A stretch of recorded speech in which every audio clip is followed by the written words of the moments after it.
Hey guys, welcome to lesson 5D, complex factoring.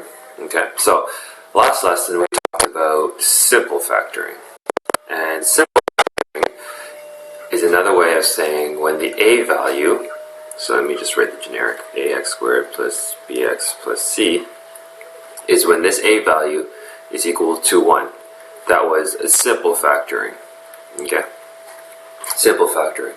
So for example, I don't know, I'm going to make one up. Y equals x squared plus 5x plus 6. So two numbers that multiply to give you 6 but add to give you 5. Those two numbers are 2 and 3.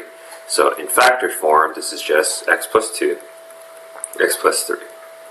Now that only works if the a value is 1. Now what happens when the a value is not 1? Okay, that is where we dive into complex factoring. A does not equal to 1. Okay, so simple and complex. So let's take a look at this. Now, just because the a value is not 1, we should still check to see if we can do simple factoring. But Mr. Tram, you said if a value is not 1, then it's for sure complex factoring. Not necessarily. For example, if I take the same example and I asked you this instead, and I asked you, I don't know, to factor 2x squared plus 10x plus 12, if I look at this, you might be tempted to use complex factoring, which I'll show you how it works in a second. But the first type of factoring you should always check for is common. So what is common in all three? Well, 2, 10, and 12, the 2 could be factored out. So that just gives me x squared, 10 divided by 2 is 5, 12 divided by 2 is 6, and there you have it. Okay, and then from here, you can just factor x squared plus 5x plus 6, which we already did up here, to get x plus 2, x plus 3. Okay, now, excuse me, now let's look back here. 3, 8, and 4. Is there anything I can common factor out of all three of those? No. X squared, x, and there's no x there, so I can't common factor anything. I must use complex factoring. Now, how does this work? It's very similar to simple factoring, but there is an extra step.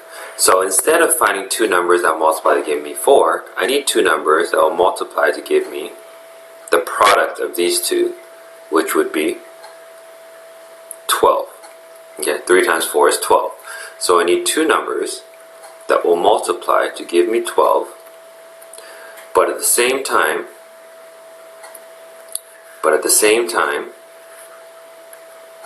must add to give me 8. Okay, two numbers that must add to give me 8. Okay, now what are those two numbers? Well, let's see. 4 times 3, 4 plus 3, nope. 6 times 2, 6 plus 2. Oh, that works. 6 times 2, 6 plus 2. Okay? So those are our two numbers. However, those are not our factors. Okay, so I'm just going to erase this and move it down here. Okay, so what do I do with the 6 and the 2? Well, I take the middle term and I split it into, guess what? 6x. So I split the 8x into 6x plus 2x.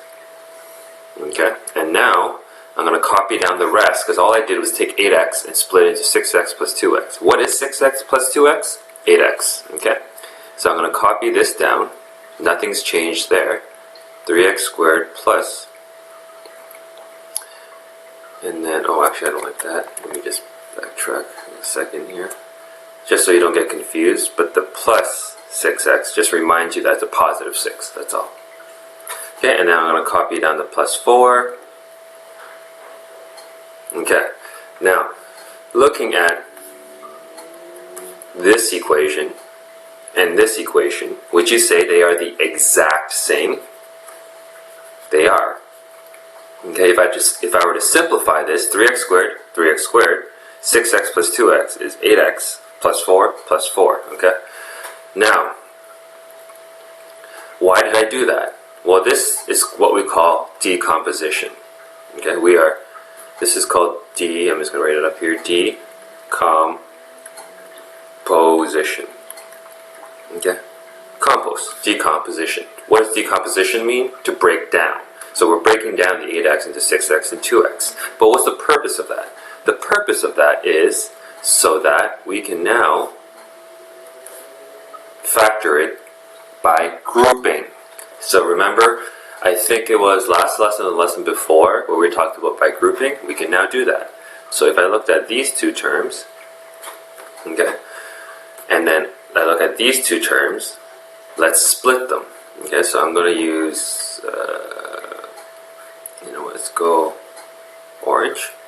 Okay, so if I look at these two, what is common? Well, I can factor out as 3, okay, and also an x, right? Okay, if I factor out a 3 and an x, what am I left with? Well, 3 divided by 3 is just 1. Okay, so I'm going to put a 1 there. I don't need to. But x squared, I have 2 of them. I took out 1x, I have 1x left over. Same thing here. 6 divided by 3 is 2. Okay, 6 divided by 3 is 2. I have an x, I removed an x. X divided by x, I have nothing. It's gone. There. Now, for the next term, I'm going to use 2x plus 4. What is common in both 2 and 4? Well, isn't it just a 2? Can I take an x out of both of those terms? No, I cannot. So I'm done. And I just got to write out whatever's left over. So 2 divided by 2 is just 1. X, did I take out an x? I did not. The x stays. What's 4 divided by 2? Plus 2. Okay. Now, obviously I chose these colors purposely. What do you notice? Well, looking at this and this, both of these terms have a green 1x plus 2. So I'm going to factor that out and then put all the oranges together, which gives me 3x plus 2. And I'm done. Common factored. Complex factored. Okay? Notice how everything is in a bracket? I'm done. Do I need the 1 there? No. Should I do one more example? Probably should. I'm going to leave number 2 for you to do on your own. Okay? And how can I check if this is correct? Well, if I just,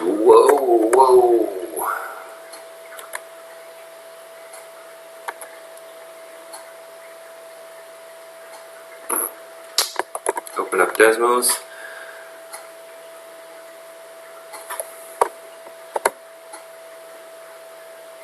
Okay. And I'm going to plot these two, so that and that. So I got 3x squared plus 8x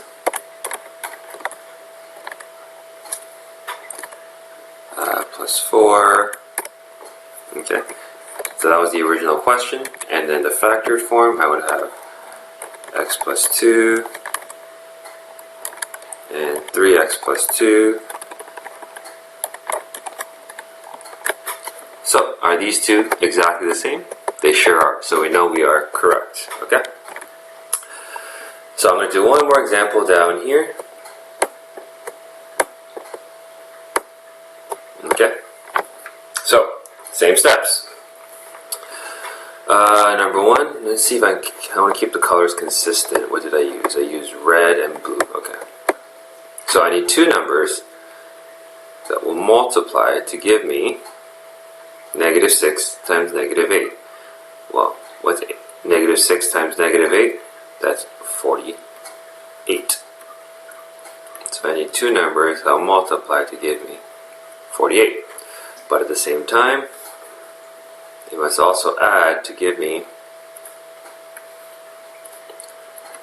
negative 16. So, I believe I used green up there. So the two numbers are 12 and 4, I think. 12 times 4. 12 plus 4.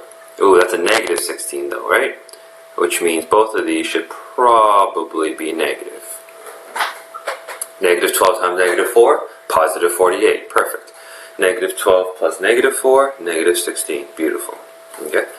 Now, I go back to decomposing negative 16x into what? Into these two. Into negative 12x and negative 4x. Okay. Now it doesn't matter which one I put first. I put negative 4x and then negative 12x over here. It doesn't matter. It'll still work out. Okay.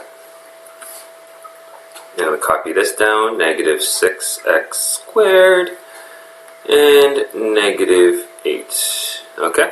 All right. Now from here,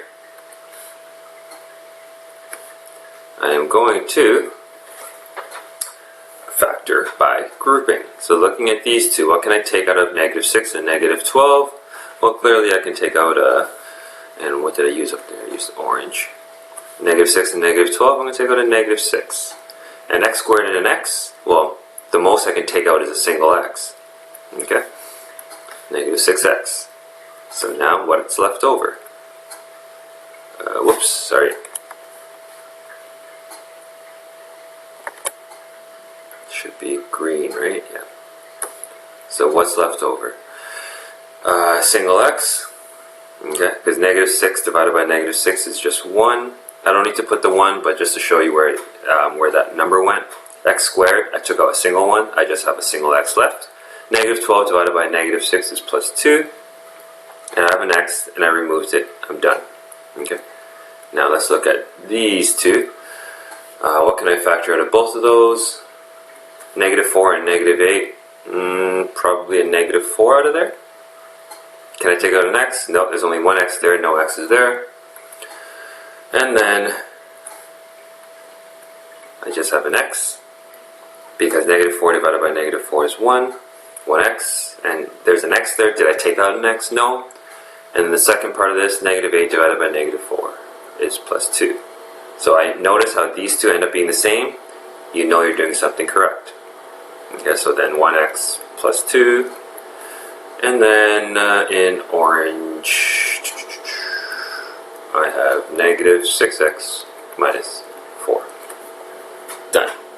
Okay. Alright, so yeah, one last question to do up here, and then a bunch of questions from the textbook at the bottom. If you have any questions, please post under math questions, and I will answer it as soon as I can. Alright, thank you. Bye.